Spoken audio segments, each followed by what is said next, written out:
سچے دوست کی تلاش کا طریقہ، نہ کوئی خادم آیا اور نہ کھانا، مگر بادشاہ یہ ظاہر کر رہا تھا جیسے ان کے سامنے دسترخوان بچھا دیا گیا ہے اور اس پر کھانا لگا دیا گیا ہے۔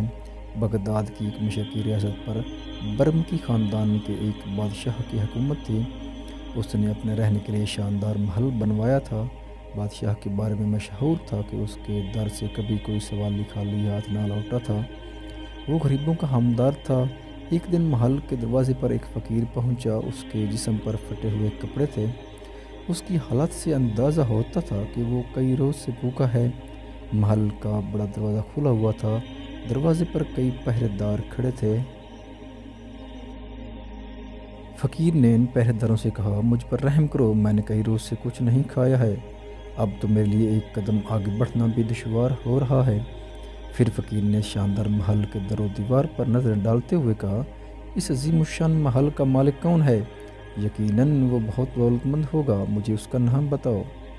پہرے دار نے فقیر کو غور سے دیکھا اور کہا، تم کون ہو اور کہاں سے آئے ہو؟ بڑی حیرت کی بات ہے، تم یہ بھی نہیں جانتے کہ یہ برمکی بادشاہ کا محل ہے۔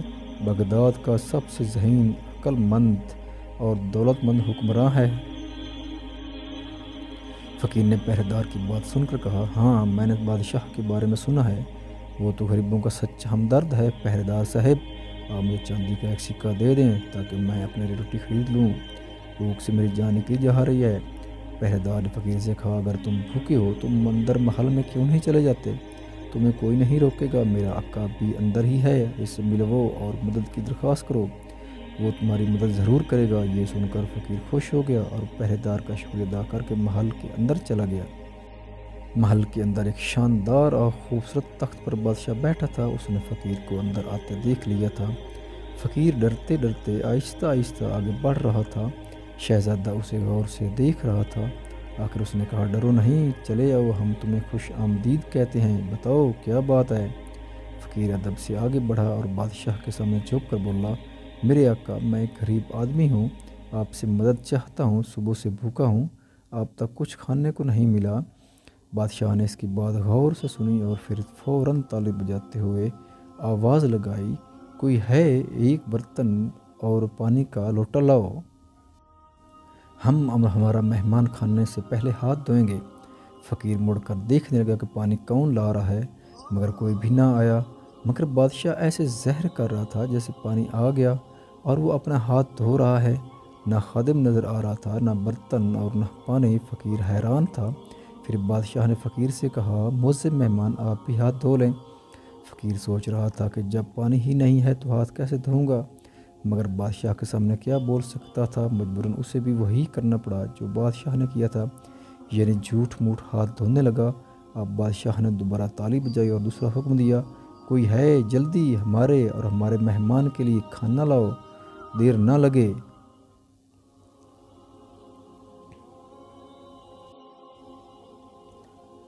نہ کوئی خادم آیا اور نہ کھانا، مگر بادشاہ یہ ظاہر کر رہا تھا جیسے ان کے سامنے دسترخوان بچھا دیا گیا ہے اور اس پر کھانا لگا دیا گیا ہے۔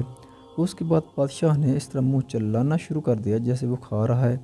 اس نے فقیر سے بھی کہا، آؤ دوست، تکلف کی کوئی ضرورت نہیں ہے، اس طرح کھاؤ جس طرح اپنے گھر میں کھاتے ہو، تم نے کہا تھا کہ تم صبح سے بھوکے ہو مگر کھا نہیں رہے، کیوں؟ فقیر نے دل میں کہا، کاش یہاں کھانے کو کچھ ہوتا۔ پھر اس نے زور سے کہا، میرے آقا، میں تو خوب کھا رہا ہوں۔ اس کے بعد وہ بھی تیزی سے منہ چلانے لگا، مگر منہ میں کچھ بھی نہ تھا، اس لیے اس کے مسوڑے دکھنے لگے۔ بادشاہ برابر فقیر سے اصرار کرتا رہا کہ تکلف نہ کرے۔ وہ کبھی فقیر سے کہتا کہ تم نے یہ نہیں کھایا، کبھی کہتا وہ نہیں کھایا، کبھی کہتا کہ میٹھا تو تم نے لیا ہی نہیں، کبھی کہتا کہ اس نرگسی کوفتے کی کیا بات ہے، کبھی کہتا کہ بریانی کا جواب نہیں۔ غرض اس طرح وہ جھوٹ موٹ کی تعریف کر کے خیالی کھانا خود بھی کھاتا رہا، فقیر کو بھی کھلاتا رہا۔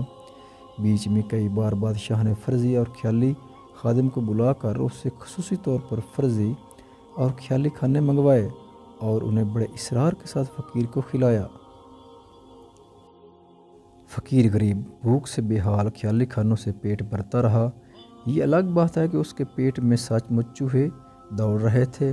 کھانا کھانے کے بعد بادشاہ نے اپنے معزز مہمانوں فقیر کے لیے فرضی اور خیالی میوے اور پھل منگوا کر فقیر کو بھی کھلائے اور خود بھی کھائے۔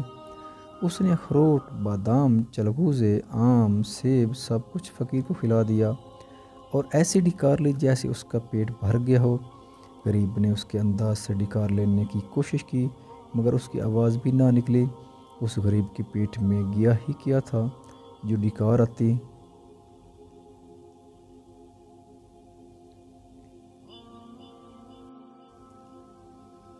آخر جب فرضی کھانا کھاتے کھاتے فقیر کے جبڑے جواب دے گئے تو اس نے پیچھے ہٹتے ہوئے بادشاہ سے کہا، حضور والا آپ کا بہت بہت شکریہ، اب میرے پیٹ میں مزید کھانے کی گنجائش نہیں ہے۔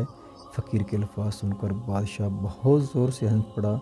اس نے بڑی مشکل سے اپنی ہنسی روکتے ہوئے کہا، بہت عرصے سے مجھے تم جیسے آدمی کی تلاش تھی۔ یہ کہہ کر بادشاہ اپنے تخت سے اترا۔ اس نے فقیر کے کندھے پر ہاتھ رکھ کر بڑی نرمی اور محبت سے کہا، تم ایک نیک دل اور شریف انسان ہو۔ میں ایک ایسے ہی دوست کی تلاش میں تھا جس میں یہ سب خوبیاں ہوں۔ تم میں صبر بھی ہے اور برداشت بھی۔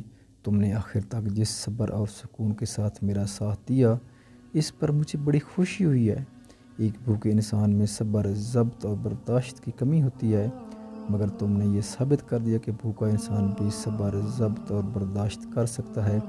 آج سے ہم دونوں دوست ہیں، تم میرے ساتھ میرے محل میں رہو گے اور اب میں تمہارے لیے شاندار دعوت کا انتظام کرواتا ہوں۔ اس کے بعد بادشاہ نے تالی بجائی، فوراً ہی بہت سے خادم وہاں آ گئے۔ بادشاہ نے انہیں حکم دیا، ہمارے معزز مہمان بلکہ ہمارے دوست کو لے جاؤ، انہیں غسل کراؤ، بہترین لباس پہناؤ اور ان کے لیے خصوصی دعوت کا انتظام کرو۔ کچھ ہی دیر بعد فقیر شاہی لباس پہنے بادشاہ کے ساتھ اس کے وسیع دسترخوان پر بیٹھا تھا۔ اس بار ان کے سامنے بالکل اصلی کھانے تھے۔ دونوں دوست کھا بھی رہے تھے اور کہہ کے بھی لگا رہے تھے۔